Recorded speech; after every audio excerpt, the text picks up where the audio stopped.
Ikaw ba gusto mong nagmamakaawa pa ang anak mo sa'yo?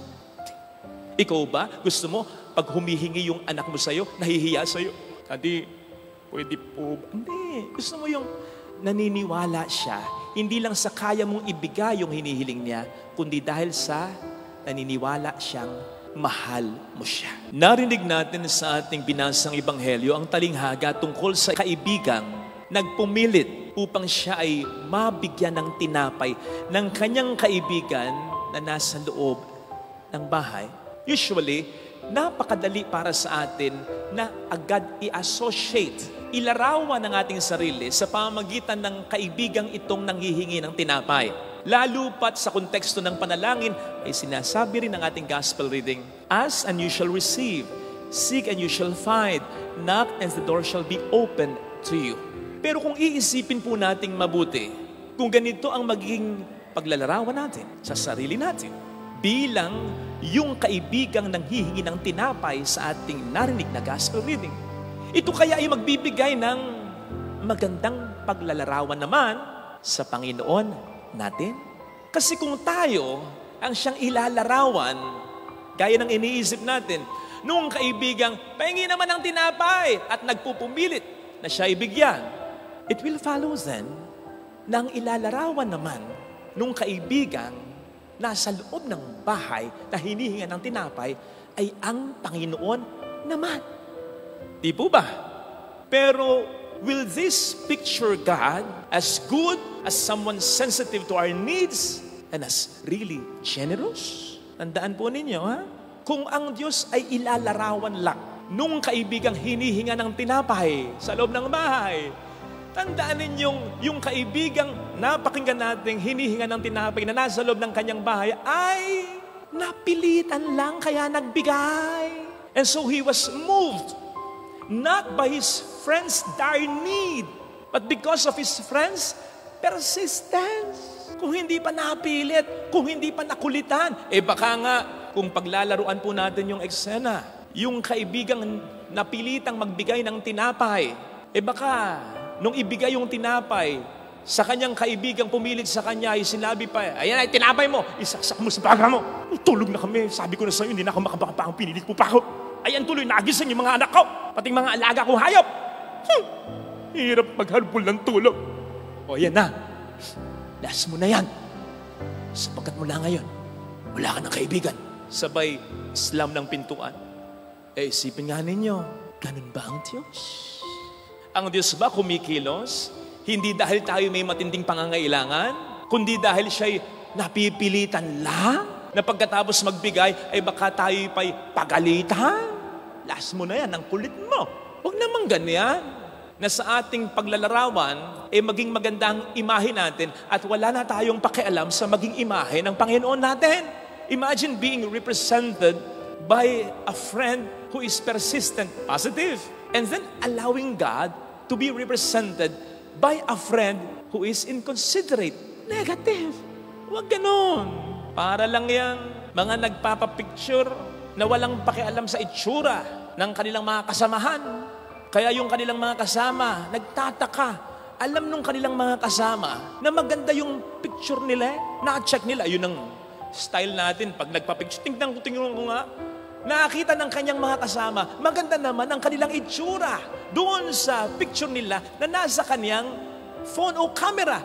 Kung bakit hindi nito pinopost, hindi nito pinoforward sa kanila para silang makapag-post. Ang hindi nila alam, na-delete na. Bakit? Yung may-ari ng phone, nakita niya, picture niya, pangit ang itsura niya. Kaya nagtataka yung mga kasama. Minsan naman, nagugulat. Ginugulat mo naman yung mga kasama mo sa picture. Kasi, ba't baka ganito ako? Ba't ganito itsura ka? Ba't napaka-blurred ka? Bakit nakatabingi ako? Ba't hindi ako nakatingin sa camera? Nakaw! Kaya pala, ang ganda niya. Ayun, kaya mo pinost, maganda ka. Kahit pangit sila. Huwag ganun, Mars. Pagiging makasarili yun Huwag lamang ay itsura mo lang ang mahalaga. Pahalagahan mo rin ang itsura nila. Kung ganun lang pala, magpa-picture ka na lang ng solo. Di ba? Kung sasama ka pa, picture mo lang pala ang mahalaga. Parang ganito ang ginagawa natin. Kapag ang gagawin natin sa ebanghelyong narinig natin ay paglalarawan lang sa Diyos at sa atin.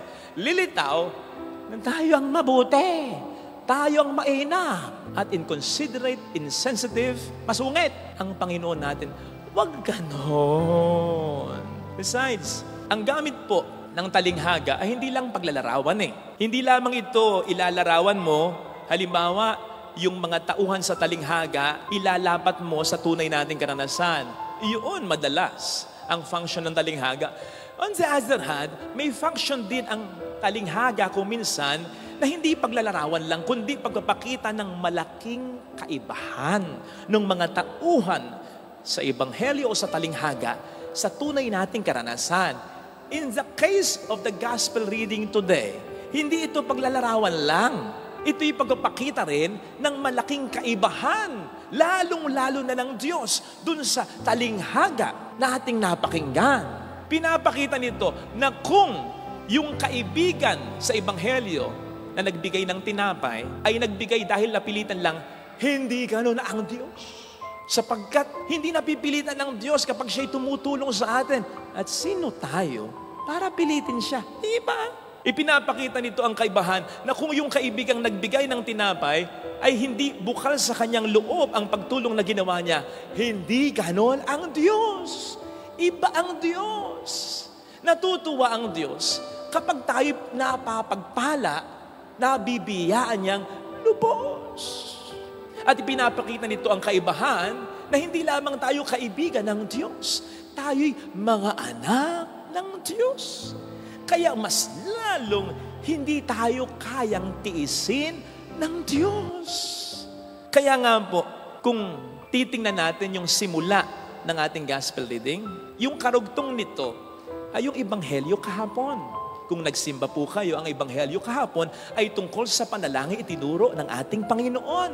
Ama namin, sumasalangit ka, sambahin. Kung saan pinatawag ni Jesus sa atin ng Diyos na Ama natin.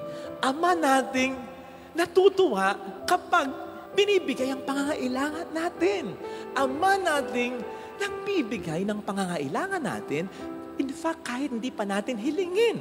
At ang mga patunay niyan ay ang mga biyaya na tinatama sana natin dahil kailangan natin kahit hindi natin hinihiling. Kailangan nating araw-araw na mabuhay, di ba? Tuwing gabi ba, bago ka matulog, pinagdarasal mo na kinabukasan sana buhay ka pa? Hindi natin araw-araw, gabi-gabi pinagdarasal yan. Pero araw-araw buhay tayo sapagkat kailangan pa nating mabuhay at kailangan pa tayo ng ating mga mahal sa buhay. Ganun ang Diyos bilang Ama. Ni hindi mo pa iniisip, ni hindi mo pa sinasabi, naiisip at ibinibigay na niya. Yes, kailangan pa rin nating manalangin. Kailangan pa rin nating kumatok, humanap at humingi. Kailangan pa rin nating constantly ay manalangin. Pero hindi upang siya ipilitin, kundi upang ang relasyon natin sa Diyos ay mas lalo pang lumalim. Experience will tell us na mas lumalalim ang relasyon natin sa isang tao kapag lagi nating nakakapiling, nakakausap, nakakanig ito. Ganon din ang Diyos. No wonder sa itinuro niyang panalangin, ang sabi sa atin, sabihin ninyo, bigyan mo kami ng aming kakanin araw-araw para araw-araw tumawag tayo sa Kanya. Hindi yung ating papakyawin na, Lord, bigyan mo ako ng pagkain ko, isang buwan ha? Yung pang isang linggo ha? Kailangan pa rin natin humiling upang mas makapag-establish tayo sa tulong ng Diyos ng isang malalim na relasyon sa Panginoon natin. At kapag nagkagayon, ang ating will, ang ating kalooban sa panalangin ay maiko-conform na natin sa kalooban ng Panginoon natin. Kapag na-imbibe na natin yung isang malalim na relasyon sa Panginoon na maituturing talaga natin ang Diyos ay Ama natin. Kapag naituring talaga natin ang Diyos ay Ama natin, hindi na magiging mahalaga ano ba ang kalooban natin, kundi kung ano kalooban ng Diyos para sa atin. Sapagkat alam nating bilang Ama, siya ang pinaka nakakaalam ng kailangan at makatutulong sa atin. No wonder, sa bandang huli, ang sabi dito ay, because the Father in heaven gives the Holy Spirit to those who ask Him. Ano ba ang function ng Espiritu Santo? Ang Espiritu Santo ang siyang mas nagpapalalim ng ating relasyon kay Kristo. Hindi ba't ang sabi ng ating Panginoon bago siya lumisan sa mundong ito, ang Espiritu Santo ang siyang mas magpapaalala, magpapaunawa ng lahat ng sinabi ko sa inyo. Sa gayon, mas lalo nyo akong makikilala, mas magiging close tayo. Ayun ang function ng Espiritu Santo. At ang Espiritu Santo kaugnay nito ay nagbibigay ng mga regalo, gifts, like wisdom and understanding, upang hindi lang lumalim ang relasyon natin sa Panginoon natin, kundi upang mailapat na natin hindi ang kalooban natin, Lord, kundi ang kalooban mo para sa amin. In that way, hindi na mangyayari na sa kahit pangitain natin, kahit sa pag-iisip natin, ay magiging mas maganda na ang image natin kaysa sa image ng Panginoon natin. Hindi na mangyayari yun. Sapagkat maunawaan na natin na kung nagnanais tayo na matupad ang mga hinihiling natin, ganun din ang Panginoon natin. Na kung nagnanais tayo sa ating mga panalangin na maganda ang mangyari sa buhay natin, ganun din ang Panginoon natin. Na kung mabuti tayo, mas mabuti kayo sa atin ang Panginoon, ang Ama natin. Kaya nga, hindi naman sinabing, beg and you shall receive. Ang sabi, humingi lang. Hindi mo kailangan magmakaawa sa Diyos. Humingi ka lang araw-araw. Lord, bigyan mo po kami ng aming kakanin sa araw-araw. Hindi, Lord, sige na. Hindi mo kailangan gawin yan. Kasi hindi mo kailangan pilitin ng Diyos. Kasi ang Diyos ay sensitibo sa pangangailangan mo, anak ka ng Diyos. Ikaw ba gusto mong nagmamakaawa pa ang anak mo sa'yo?